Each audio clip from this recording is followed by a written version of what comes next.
Hello guys, magandang umaga. Umagang-umaga pala nagluto tayo ng pinakbit. Pero mayroong sahog na manok yan. Ginisa natin sa manok. Ang sahog natin ay kalabasa, talong, ampalaya, okra at sitaw. Bali yan. Nilagyan natin ng tubig kasi medyo natuyo. Maganda yung medyo mamasa-masa. At nilagyan ko ng bagoong ginamos, alamang, ayun, ano yung tawag ko sa Tagalog, basta ginamos sa amin yan, alamang yata, alamang. Ayan, nagyan natin yung tubig kasi para karoon ng sabaw. Hirap lunukin pagka tuyo ang gulay. So, medyo may sabaw maganda sa kanin. Haluin na natin para maghalo yung kalamang sa gulay. So, patakpan lang natin ng mga ilang minuto para mag-absorb talaga ang lasa.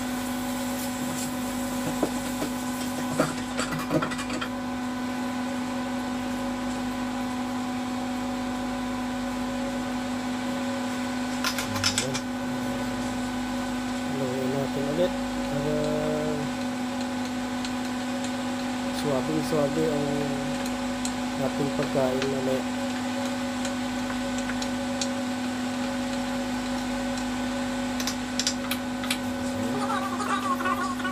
Tubig ulit dahil parang kaunti lang kasi.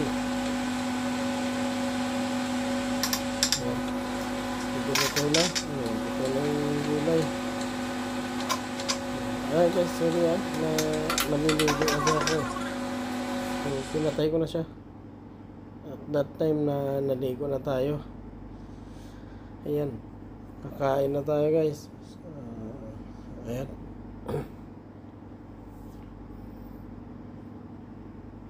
Ayan ay almusal. Kaway-kaway muna sa mga fans natin dyan. Hello mga guys. Ayan, kakain while watching movie. Ayan. Ang subo. Ayun. Wala kasing sarap. Basta lutong bahay. Dahil umaga ngayon pasok natin. So, at this time mga ano na to. 8:30. Dahil may pasok tayo ng alas 9. O ayan, may kasabay na tayo. Nanonood din ng TV habang kumakain. So, naga rin pasok niyan eh. Titingin siya sa relo niya kasi nagbabiyahe pa siya sa kanyang trabaho. Ako dito lang sa baba. Ayan, tinatry kong tawagan yung pamilya natin sa Pinas pero walang sumasagot, busy yata, kaya tuloy lang yung kain ko.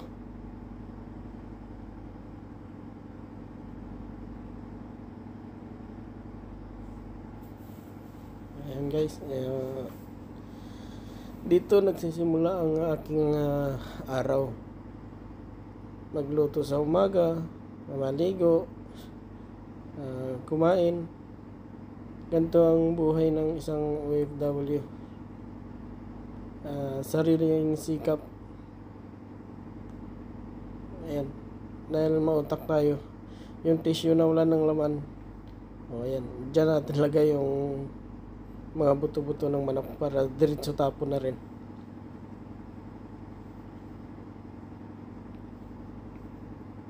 Yan, konting nguya, lunok. Pero naparami yung kuha ko ng gulay guys. At naparami rin yung kanin ko, kaya medyo hirap ako ubusin. Pero gulay is life, kaya Talagang tinatsaga kong ubusin. Ayan. Kasama ko, balbal din kain, oh. Mamadali rin yan kasi 15 minutes pa siyang magbabiyahe. Papunta sa kanyang papasukan. Isang company lang kami. Doon niya siya papasok sa showroom. Doon sa pinapasukan ko pagka mayroong magde-day off. Siya ngayon yung kapalit doon na pumasok. Kasi ako busy ako ngayon dito sa sa factory, sa workshop dahil marami ng order.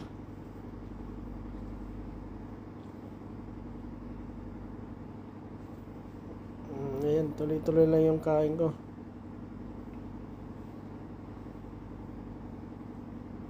Kaya alam nyo ba guys, dito sa pag OFW, kahit may sakit ka, kailangan mong gumising, bumangon, dahil walang may mag-aalaga sa iyo kundi sarili mo lang. Yun ang katotohanan sa kabila ng aming nasa malayo sa aming pamilya.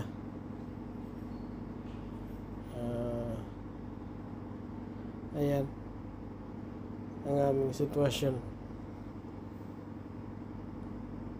Hindi ka pwedeng magkasakit, hindi ka pwedeng tamarin,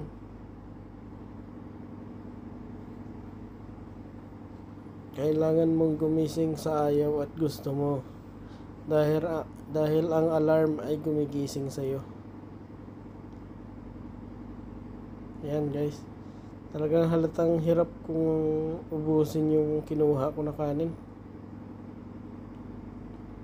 Ay, yung kanin, ubos ko pala dyan. Yung ulam ng gulay. Dahil isang puno na mangkok eh. Dahil ang plan ko ay gulay ang aking kakainin na marami kaysa kanin.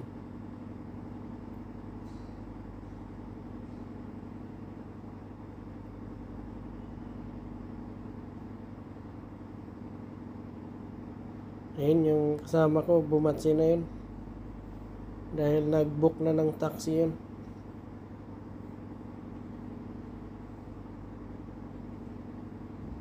Kaya ako, ito, lumalamon pa rin.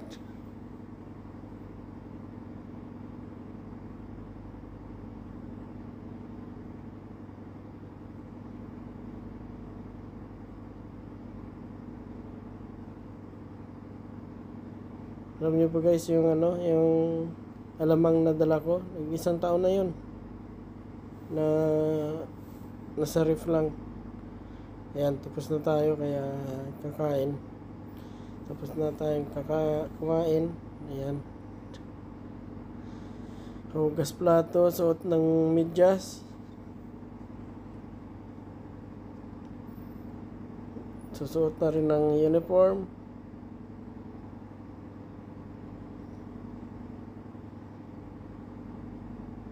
Dahil sakto lang yung pasok natin. Alas 9 makarating na tayo sa ating papasukan dahil nasa baba lang naman. So, yung room ko pala guys, lang yan. Yung sala kasi namin dito medyo malaki, kaya nilagyan ko ng partition at dito ako dahil kumbaga tag-iisang room na. Ayan na, sa trabaho na tayo, pero yung kasama kong Indian inaantok kasi to, kaya nililibang ko muna para mawala yung antok dahil maaga rin siyang nagising.